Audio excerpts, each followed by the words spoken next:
Welcome to Burlap Teachers. Enjoy the video. You're ready to post now. Log into Fansly with your verified account and confirm payout and content preferences. Once logged in, choose desktop or the mobile app because the Composer UI differs slightly. Tap the Create Post or plus icon to open the Post Composer. This is where you start assembling a new item.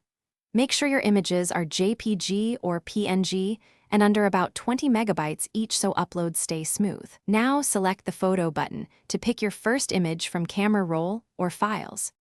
After selecting images, add captions and reorder them by dragging thumbnails to control the narrative flow. Captions help viewers and improve discoverability. Next, decide visibility.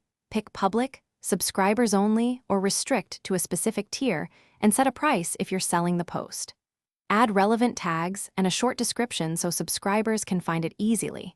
Use the Schedule option to time release for peak engagement, and toggle the NSFW label when needed to comply with platform rules. Once everything looks right, tap Publish or Schedule to post your images. Double-check price, visibility, and tags before finalizing because edits can be limited after posting.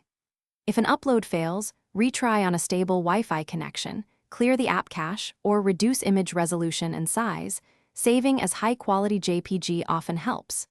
If you hit verification, payment, or persistent upload errors, take screenshots of errors and contact Fansly support. Include device, app version, and steps you took so they can resolve it. Thanks for watching. Consider subscribing if this video helped you.